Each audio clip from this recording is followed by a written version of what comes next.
In this series of lectures, what we're doing is we're opening up what I hope you will feel are some interesting questions. They may have scientific dimensions, they may have religious dimensions, but I hope you'll feel they're interesting. And what I'm trying to do with each of these big questions, like this one, is reality limited to what science can uncover, is to dialogue a bit with somebody who I hope you'll think is interesting. Today it's C.S. Lewis, next month it's J.R. Tolkien, and then in the summer, we'll be looking at Richard Dawkins and then Philip Pullman. So we hopefully have a variety of viewpoints on these interesting questions represented. And basically, the question we're looking at this afternoon is this. Is reality limited to what science can disclose? Or is there something beyond the scientific method? It's a very difficult question in many ways, but it's also, I think, a very interesting question. And later in this lecture, I will be talking about C.S. Lewis, but actually in one of his books, he uses an image to try and explore this point. And he asks us to think of water lilies. So there are some water lilies. And Lewis's point is this. If you look at a pond with these lovely lilies growing on them from the surface, then that basically is what you see. And I'm not complaining about that. I think it's rather nice.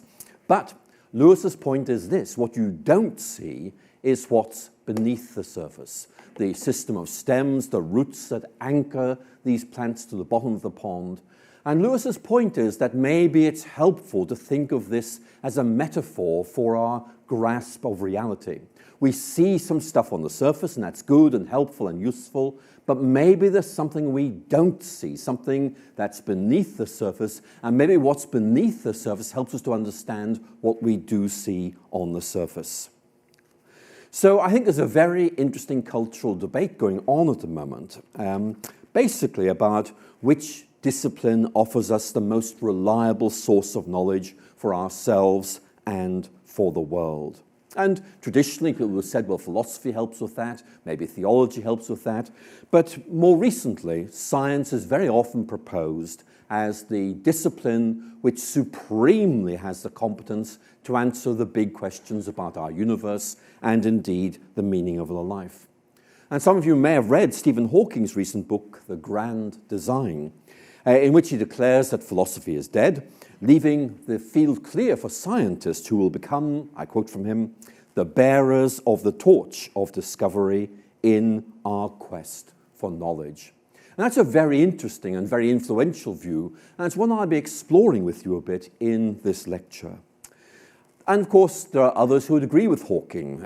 Some of you will have read this book by Alex Rosenberg, The Atheist's Guide to Reality, published in 2011. And in this book, Rosenberg basically takes the view, and I quote from him at this point, that science provides all the significant truths about reality, and knowing such truths is what real understanding is all about. And so we have here this idea that science is the solely reliable, the solely competent research tool we have at our disposal to try and make sense of ourselves and the world around us. And in this book, Rosenberg tends to dismiss a number of philosophical questions, basically because they don't really match up very well with science. He writes, science is our exclusive guide to reality. So we might begin to kick that around a bit and ask how reliable that judgment is. I would certainly say that science is one of our guides to reality, one I value enormously. But my own view would be that you want to bring other things into the picture as well. But let's stick with Rosenberg for a few moments. What happens if we apply this idea, I quote, that science is our exclusive guide to reality, to a series of traditional questions? Happily, Rosenberg answers these questions himself. So here are some of the answers that he gives. Here are the basic ideas he's developing. There's that quote I just gave you. So let's look at some of the questions. Is there a God? Well, no, because science does not disclose that there is one. What is the nature of reality? That's a big question. What physics says it is? Well, we'll come back to that. It's a very interesting point. What is the purpose of the universe? There is none. What is the meaning of life? Ditto. What is the difference between right and wrong, good and bad? There is no moral difference between them. Now, I think possibly with that last one or two of you in the audience will say this doesn't seem to be heading in a very good direction. We need to just ask how reliable this approach is. But I think it's a very good example of a consistent application of this principle. And it seems to me that there's some very interesting questions we can explore. Let's stick with that last point. I think in many ways it's very helpful in just opening up the question that we were looking at. I mean, my argument would be that it's very hard to sustain that judgment if you look back at the history of the 20th century. I mean, here's a very good quote from the historian R.G. Collingwood, which many of you will know. Collingwood wrote, "The chief business of 20th century philosophy is to reckon with 20th century history." And the point he was making is, as he looked at the Second World War, and above all, the Holocaust, he said that is raising such fundamental questions about human nature, goodness, and evil, that actually it sets the agenda for an awful lot of philosophical reflection. And so when Rosenberg says, talking about right and wrong, good and bad, there is no moral difference between them, I think I would struggle there. I think what I would very happily say is something like this. I think one could say perfectly defensibly, science is unable to affirm or identify any moral difference between good and evil. I think that's, I mean, not everyone would agree with that, but a lot would. But you can see it's trying to make the point. It's not that there is no difference between good and evil. It's that science doesn't help us figure out what that difference is. In other words, science is not abolishing the ideas of good and evil. It's just saying, look, as scientists, we don't really do this kind of thing. That's for somebody else to engage. So there are, I think, some very interesting questions here. But what I've done really is simply use that question to open up this bigger discussion about the limits of science. And in this case, to think, for example, about what is right and what is wrong. And if there are limits to science, then what lies beyond science, and is there any way we can gain access to that? Now, here is a quote from Peter Medawar. Peter Medawar, some of you will have read his writings. He was very, very popular back in the 50s and early 60s. He won the Nobel Prize for Medicine in his work, for his work in immunology, and frequently talked about the public understanding of science. He was kind of the Brian Cox of his day, if I can put it like that. And he took the view that there were limits to science. Here's a quote from him, which you've probably heard before, but it's an interesting quote. "There are questions that science cannot answer and that no conceivable advance of science would empower it to answer." And what Medawar is saying is, look, these are not non-questions, they're not stupid questions, they're not delusional questions, they're real questions that matter to people. They hope to find answers to them, and science can't answer those without becoming something other than science. That's his main point. He is worried that science kind of morphs or transposes into something it's not, like moral philosophy. And Medawar wanted science to be science and stay that way. And Medawar basically just said, look, there are things like moral values and questions about the meaning of life, and science doesn't answer those. But that is no criticism of science at all. It's simply saying science is brilliant, but it works in a specific domain, and beyond that, it's not that it's incompetent, it just says that's not science, we don't go there. So there are some very interesting points. Albert Einstein, going back about 20 years before this, made a very similar point in a lecture he gave at Princeton in 1939. And again, Einstein, no doubts there about his scientific credentials, and as you might expect in that lecture, he talks about science in glowing terms. It is wonderful. But he then emphasized that we need to just be a bit critical here. He writes, "The scientific method can teach us nothing else beyond how facts are related to and conditioned by each other." I'll say it again, then explain it. The scientific method, he writes, can teach us nothing else beyond how facts are related to and conditioned by each other. In other words, you have all these observations, and science begins to disclose those patterns of connection between this observation, and then stands back and asks, well, what bigger picture might help us to make sense of that? And Einstein's point was that actually things like the meaning of life, moral values, tend to lie beyond this kind of analysis. Now, many of you will know that this rather ugly word, scientism, I'll say it again, scientism, is used to refer to this approach which says, in effect, science is our exclusive guide to reality. And this view has been criticized mainly, I have to say, by philosophers. Roger Scruton is a very good example. Roger Scruton is an immensely entertaining, very witty writer, and this is him expressing a real concern about, again, that word scientism. What he's saying really is that scientism reduces everything to scientific questions, and so gives scientific answers, even if the questions originally asked aren't actually of that character. Look at this. Scientism involves use of scientific forms and categories in order to give the appearance of science to unscientific ways of thinking. The point he's making is that very often someone will smuggle in moral values and then in effect use science to justify them, even though science can't actually establish those moral values. It's a form of magic, a bid to reassemble the complex matter of human life at the magician's command in a shape over which he can exert control. Look at that last sentence.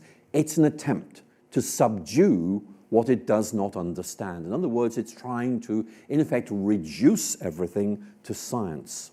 Now, Scruton is always worth reading, and I think there are some important points being made there.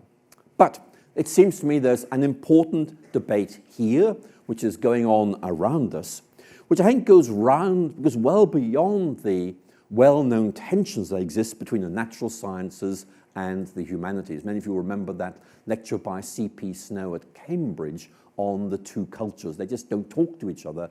And Scruton here, I think, it illustrates rather nicely the tension between these ways of thinking. So again, my question is, does science answer all our questions or just some? And if it can't answer some of those questions, well, just where do we go? Now, some would say, well, look, if science cannot answer a question, then if an answer is given, it's an invented answer, because science is, in effect, our exclusive or the most reliable guide to things. So if we give answers which are not scientifically warranted, then those, in effect, are inventions or delusions. So there's a very important point, I think, to look here. So I think we begin by trying to figure out how we think about the world around us. I'm going to go back to a much older scientist, and many of you will recognize this quote. It's from Isaac Newton. It's not from any of his leading works like the Principia Mathematica or anything like that. It's actually a reflection towards the end of his life when someone asked him, well, no, you're a very distinguished scientist. What do you want us to remember? What do you want us to gain from your writings? And this is the paragraph he gave. I seem, he wrote, to have been only like a small boy playing on the seashore, diverting myself in now and then finding a smoother pebble or a prettier shell than the ordinary, whilst the great ocean of truth lay all undiscovered before me. And I think many of you will probably recognize that quote. It's very often used. It's quite powerful in many ways. And what basically Newton is saying is, look, I've been scrabbling around on the beach of life. I've been scrabbling around on the beach of the universe, looking at what's on the beach. And yet beyond the beach, there are these great unplumbed, maybe unplumbable depths. And that's something which really needs to be engaged. So Newton here, I think, opening up this really interesting questions. So let's begin to open this up by thinking about another scientist. Let's think about Galileo. There are many things that we associate with Galileo. One of them is not actually the invention of the telescope. I think that the telescope actually has origins in Holland, but Galileo was one of the first to use a telescope to look at the night sky. And Galileo, as you will know, turned his telescope to the night sky. He saw craters on the moon. He saw far more stars than you can see with the naked eye. And of course, he saw famously the moons of the planet Jupiter. And of course, what Galileo could see was vastly expanded by this piece of technology.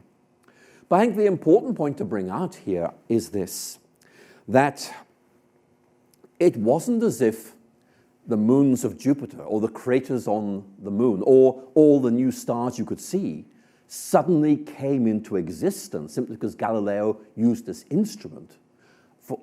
They were always there. The point is that Galileo now had a means of seeing them.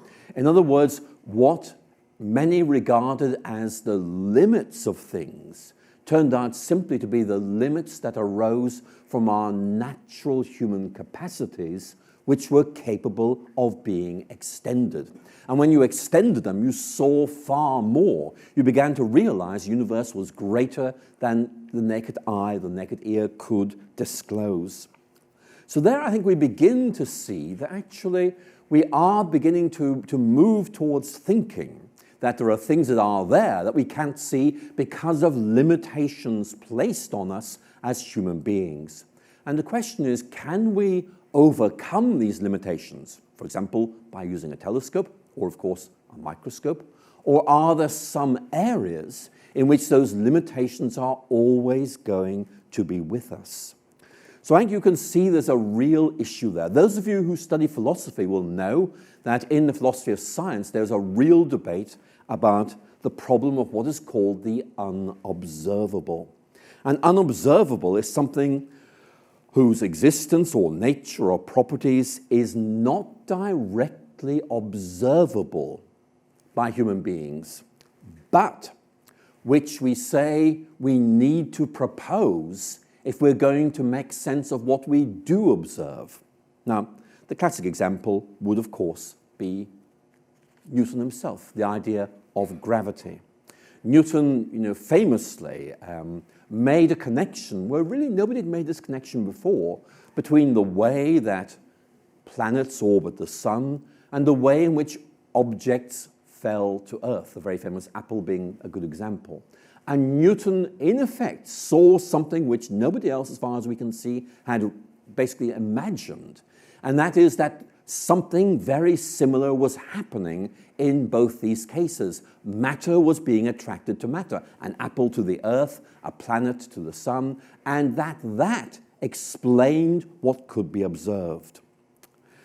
And of course, you will all know that Newton applied his famous laws of motion to the orbit of the moon around the earth and began to develop a whole series of mathematical models which actually predict things remarkably well.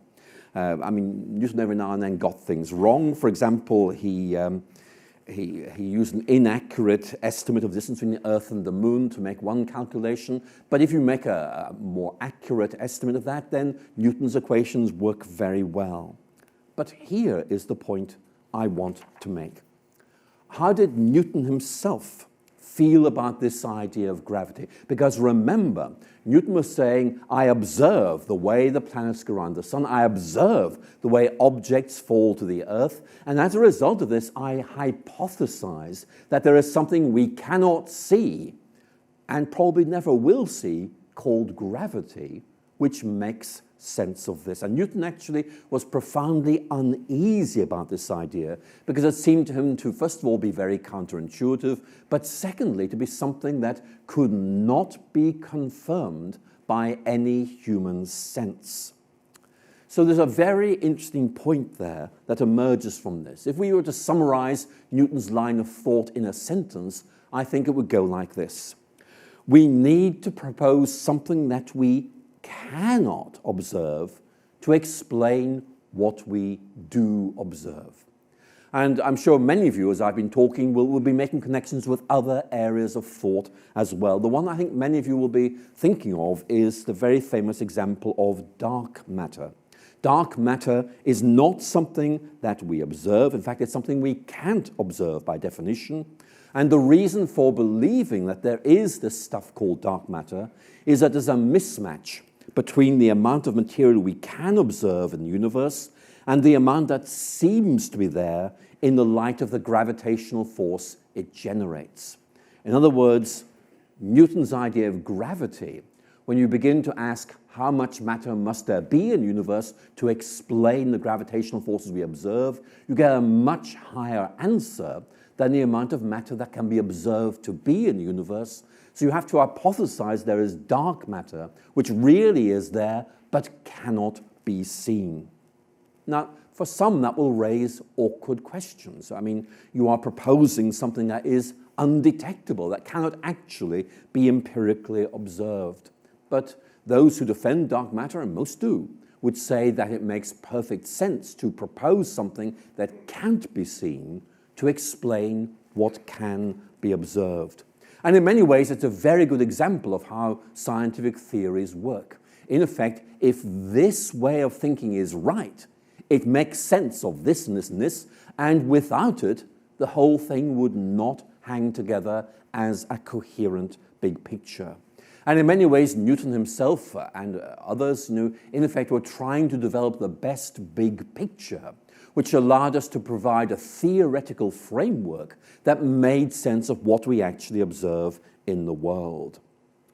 So that, I think, is a very good illustration of the issue of science opening up vistas in which we have to say there are things out there that we can't actually see, but we believe are there because the theory, the lens through which we look at things, is saying this is a way of explaining things. What about a religious way of looking at this? Well, of course, as you will all know, this is very characteristic of Christian theologians who would say, in effect, something like this, that Christianity gives you a big picture of reality in which God is proposed as a way of making sense of the enigmas of the world we see around us and indeed of our own experience. And here's a writer that I don't think many of you will know. He became Dean of St. Paul's Cathedral and actually was quite influential in London society in the 40s and 50s. But this is from a book he wrote back in 1917 as a younger man, talking about rationalism and God. And in this quote, I think he gives you a sense of at least his understanding of how God acts as an explanatory foundation or explanatory framework for trying to make sense of the world. He writes, "Rationalism tries to find a place for God in its picture of the world. But God can't be fitted into a diagram. Rather, he's a canvas on which the picture is painted or the frame on which it's set." And so for Inge, God is a canvas, a framework of explanation which can bear the intellectual weight of the world that surrounds us and the experiences within us. And interestingly, Inge here is not so much saying that our observations of the world prove there is a God. It's rather the other way around. He's saying if there is a God, then this actually makes sense of what we observe. And again, some of you will know this quote from John Henry Newman. It's from a letter to a friend of his, but it makes the point very, very succinctly. "I believe in design," he writes, "because I believe in God, not in God, because I see design." And actually, Newman's comment is quite wise, because there is this issue of how you could see design. I think what you would see is certain things that seem to imply design. But I don't think design is really something you can actually observe itself. So lots of interesting questions to discuss, and I've postponed engaging with C.S. Lewis, so it's time to begin to look at him. That's a very famous picture of Lewis. Many of you will recognize it. He's working at his home in Oxford, and if you look to the bottom left of the picture, you will notice a very large cup of tea, half empty, and also a box of matches, because when writing, Lewis would smoke a pipe and drink endless cups of tea. You'll also notice that Lewis is using, in this case I think it's a pencil. Lewis did not use a typewriter. He would only use a pen, a fountain pen, for two reasons. One is because using a fountain pen forced him to write slowly, and thus actually allow his thoughts to really be fully developed as he wrote them. And secondly, he argued very interestingly that the clacking of a typewriter interfered with your sense of how words would sound. And really what you need to do as you wrote was to hear the words as you wrote them. But Lewis basically had no quarrel with the natural sciences.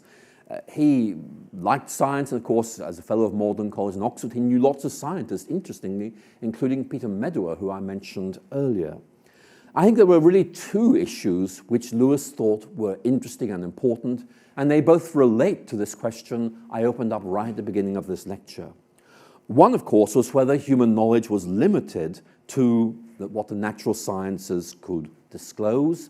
The other was the more developed question as to whether the sciences should be seen as the savior of the human race. Certainly, as a teenager, Lewis basically held that science just gave us a complete picture of the world, and that was it.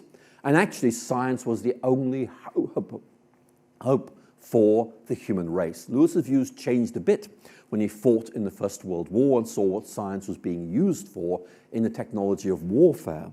But certainly, there's no doubt that as a younger man, Lewis took views which were basically very close to the idea of scientism I described earlier.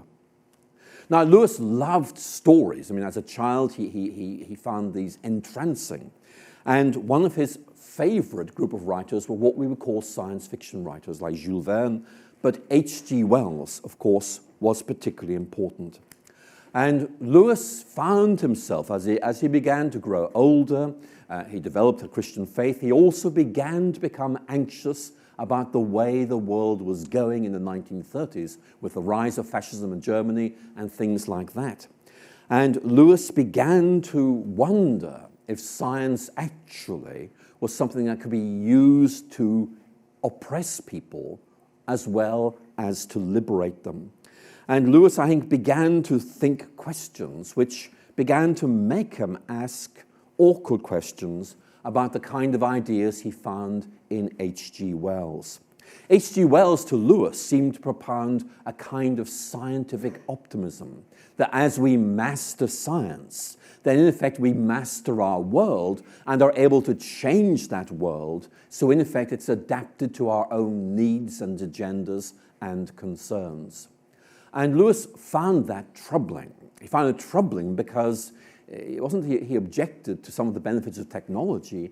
It was much more his growing belief that human nature was darker than he had once thought, and therefore being able to use technology actually might lead to some very bad outcomes. And of course, the invention of the atom bomb kind of way confirmed Lewis's unease on this particular point.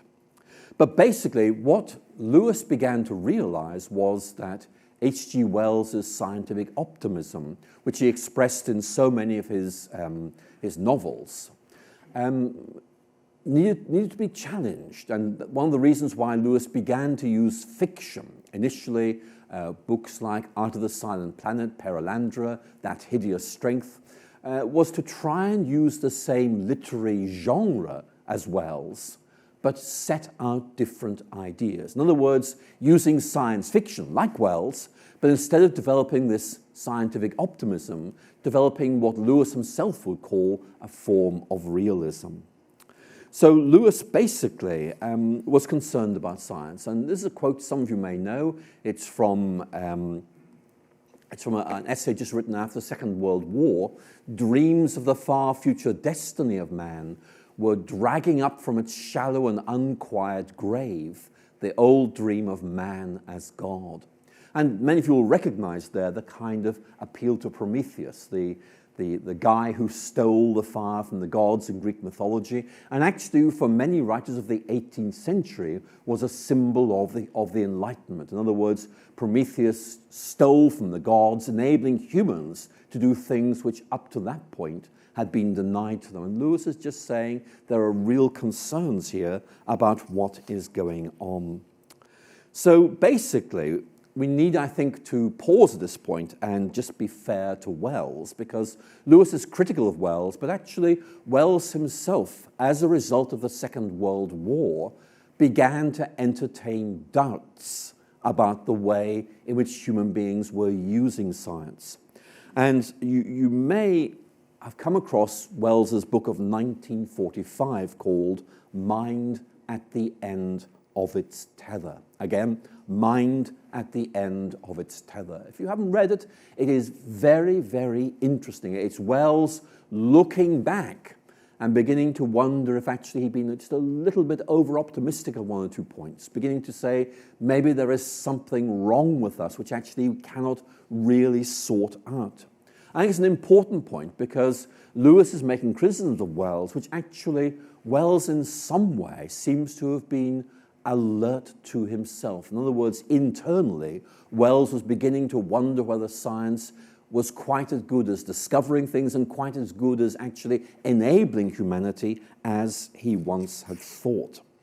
And Lewis's concern is that the way that Wells's thinking is going is basically self-contradictory. If you take the view which Lewis found in Wells, that human thought processes are simply the outcome of an arbitrary process, then how can you trust the thinking process that led you to that conclusion? And here is one of the points where he makes here. If thought is the undesigned and irrelevant product of cerebral motions, what reason have we to trust it? And that actually is a thought that won't go away. We'll look at some better statements of that idea shortly, but certainly there is a real concern there.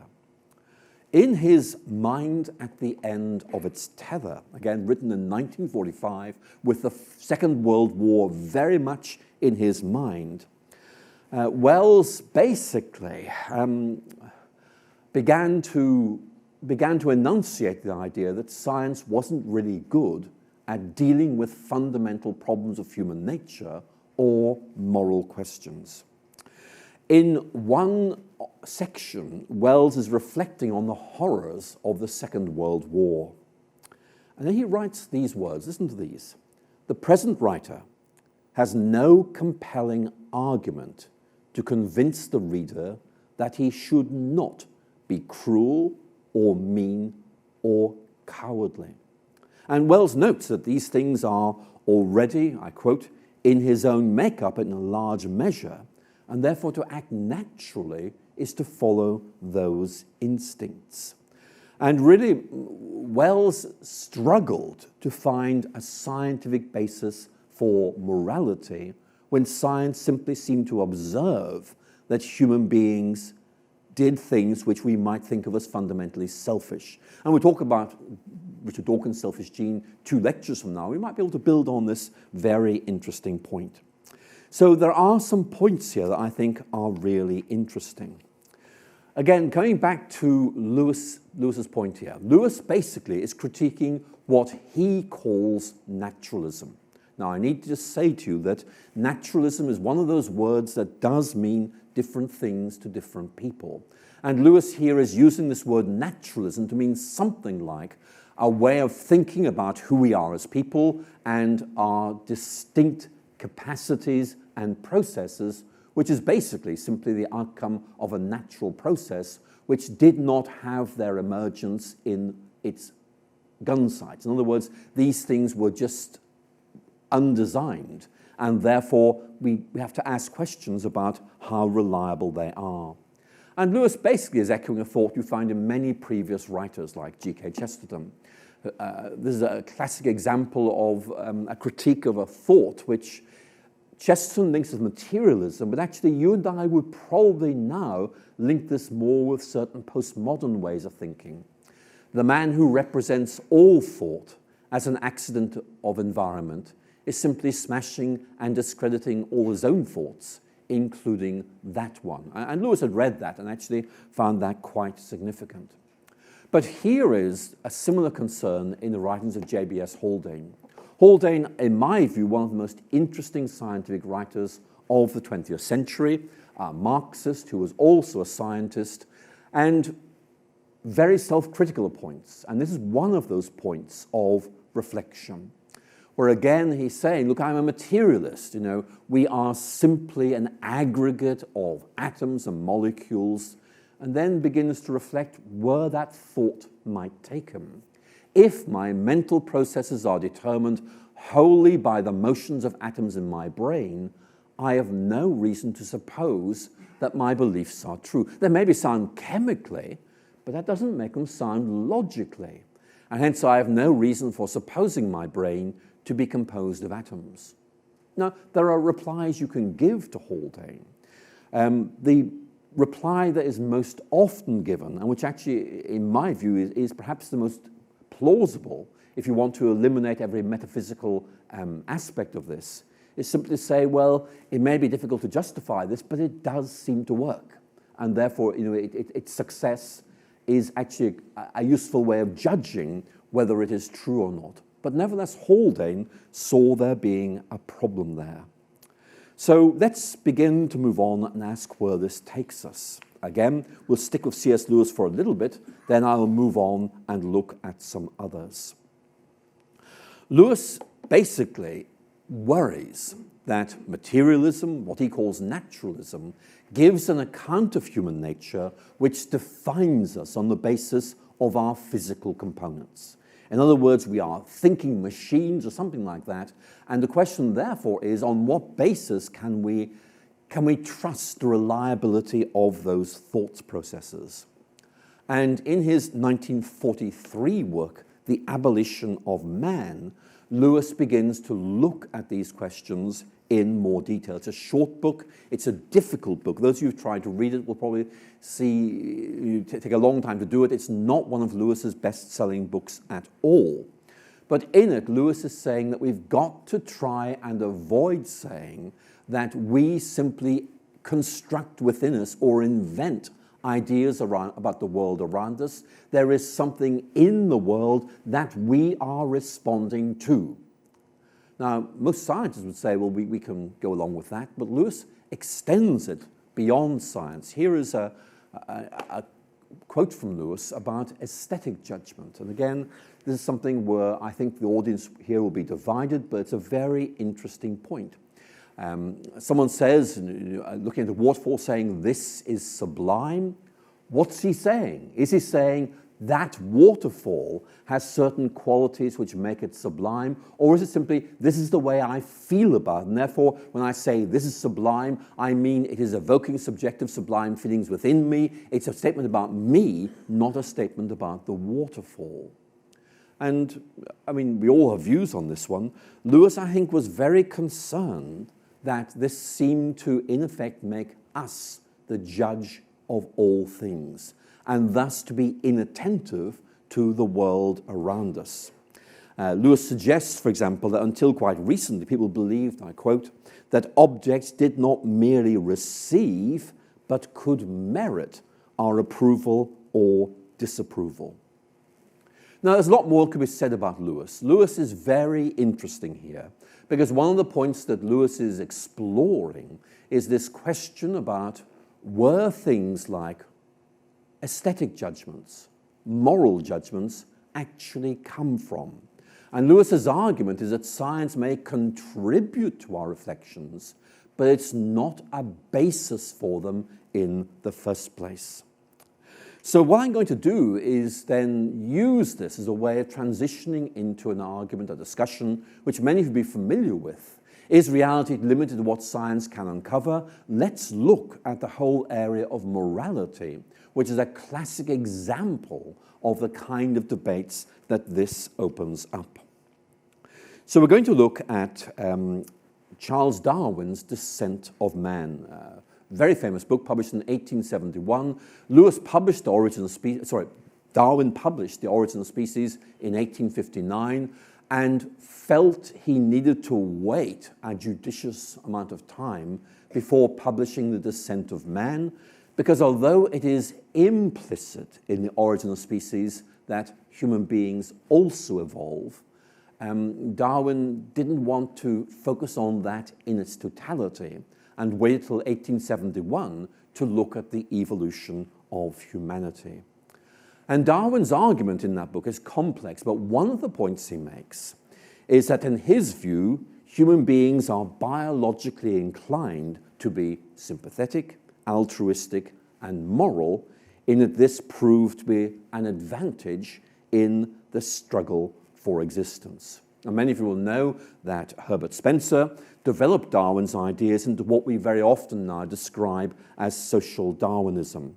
He takes biological facts like the struggle for existence and natural selection and changes these into prescriptions for human moral conduct. This is the way the natural process of evolution works. Therefore, we should emulate this in our own moral thinking. And thus, Spencer suggested that since life is a struggle, it follows that for the best in humanity to survive, we need to sideline or eliminate the weak. This is Spencer. To aid the bad in multiplying is in effect the same as maliciously providing for our descendants a multitude of enemies. Well, that's Spencer, not Darwin. And I find myself disturbed by what Spencer is saying. But, it is a very significant element in contemporary thinking, and many of you will know that even in American and British and German progressive circles in the late 1910s and early 1920s, there was this pressure to, in effect, say, look, now that we understand how human beings evolve, we can take charge of this process, and one of the ways of doing this is by stopping certain categories of people from reproducing because they will cause problems for the human race further down the line. And it is a very, very disturbing line of thought, and I'll explore it with you in a little bit more. But writers like E.O. Wilson, for example, in his book of Sociobiology in 1975, basically argued that morality really was grounded in biology. And he argued that the way to understand how we should behave as animals, in effect, was to cut the philosophy and look at the biology. For example, here's a quote from Wilson's Sociobiology. Scientists and humanists should consider together the possibility that the time has come for ethics to be removed temporarily from the hands of the philosopher and biologicized. That's his word. Now, there are problems here. I'm going to begin to illustrate these by looking at Thomas Huxley, Darwin's great interpreter in the late 19th century. I'm going to look at a lecture of his from 1893 called Evolution and Ethics. You can get this online if you want to read it. It's a very, very interesting, almost prophetic lecture, very well written, raising some very good questions.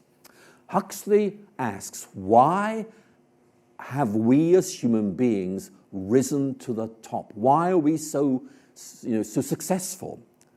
And he argues that we have triumphed in the struggle for existence through, listen to this, our ruthless and ferocious destructiveness, which enabled us to survive and ultimately to dominate the biological realm. But once human beings have dominated things, he argues, having subdued the remainder of the biological world, they discover that, I quote, these deeply ingrained serviceable qualities have become defects. In other words, the instincts that brought us to the top of the tree, if I put it very crudely, don't work as the basis for social contact, for our societies. And so basically, ethics for Huxley is a principled resistance to precisely those animal qualities that secured human domination of the living world in the first place. And so he writes these words, and again, these are very interesting to me. The practice of that which is ethically best, what we call goodness or virtue, involves a course of conduct which in all respects is opposed to that which leads to success in the cosmic struggle for existence. So here is Huxley summarizing his argument. Very interesting. Evolution may teach us how the good and the evil tendencies of man may have come about, but in itself, it is incompetent to furnish any better reason why what we call good is preferable to what we call evil than we had before. In other words, Huxley is trying to make the point that natural processes, including the evolutionary process, do not help us figure out what is right and what is wrong, and that what is natural may not be what is good. And so there are some very deep questions there. We look at the surface of nature, we observe certain things. Do we go deeper then and say there is something beneath the surface that we need to discover and apply to ourselves? In this case, what is good, what is evil? Or do we limit ourselves to what we can actually observe? Now, I think the question here really is, can science help us develop moral values? My own view, for what it's worth, is that I think science can help us inform our moral discussions. But I'm not sure if it can determine them. In other words, science, I think, gives us lots of ideas which can help us think this thing through, but it doesn't actually tell us what's right and what's wrong.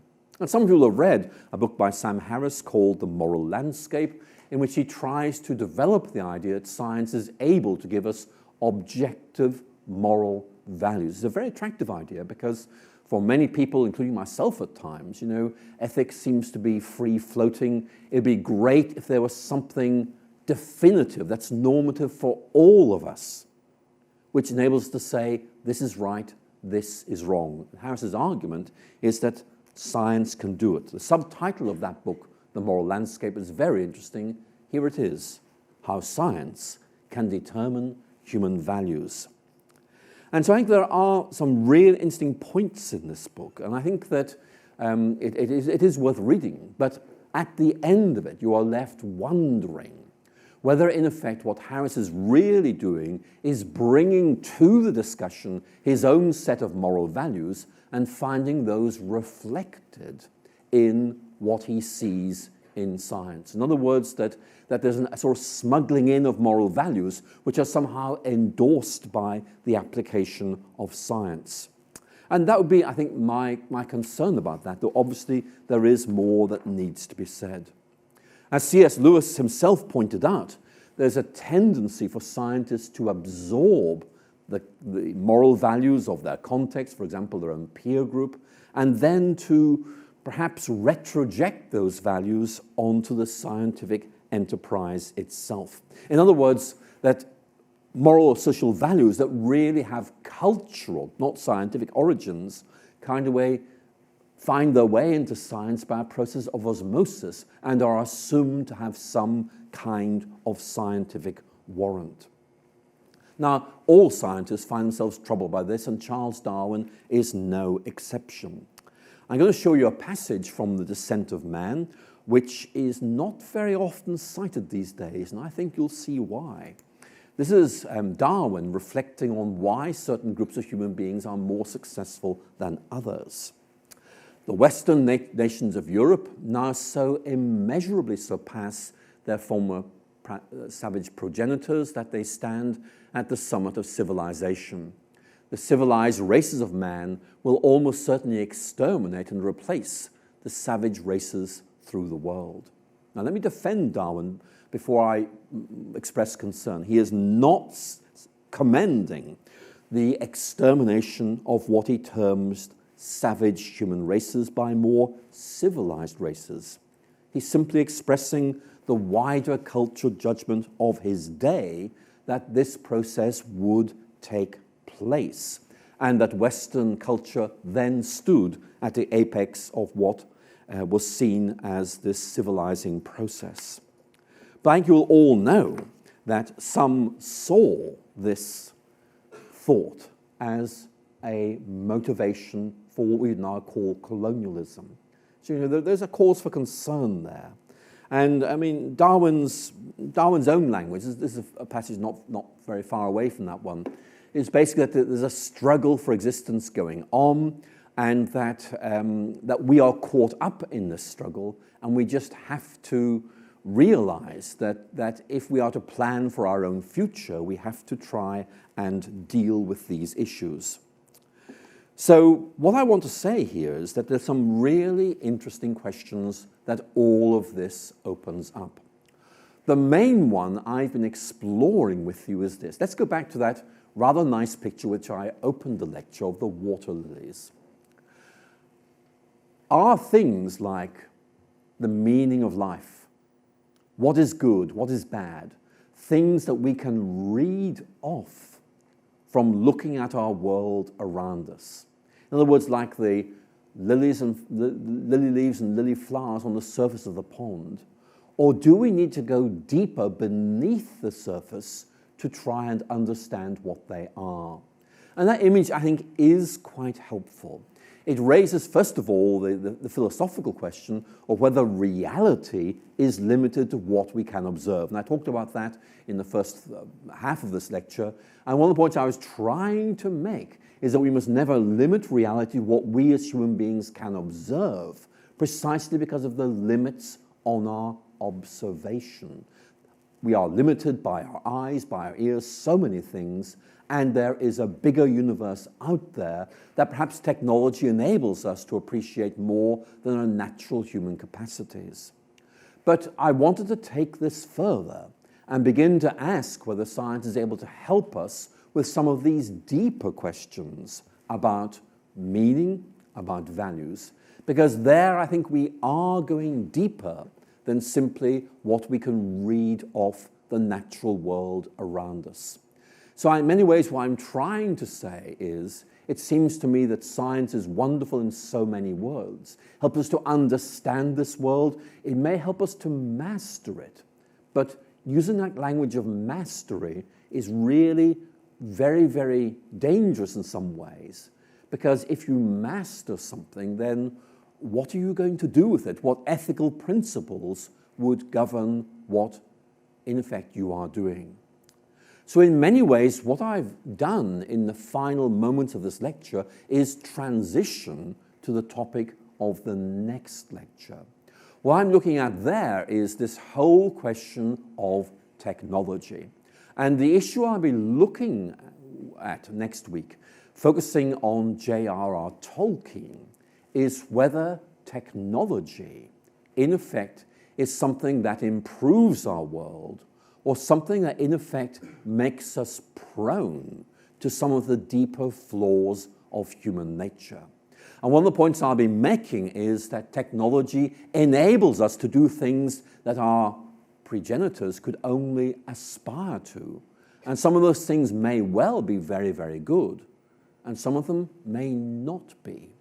Why am I bringing J.R.R. Tolkien into this? Well, Tolkien, as you probably know, served in the Lancashire Fusiliers during the Great War, and in effect began to reflect on the fact that technology was delivering an impersonal destruction in the trenches of the First World War, and wondering, first of all, what that meant for the future of Western civilization, but also what it meant for his understanding of human nature itself. So in our next lecture, we'll begin to move into that territory, using Tolkien as an example, but there are many other dialogue partners that we'll bring into that discussion. So ladies and gentlemen,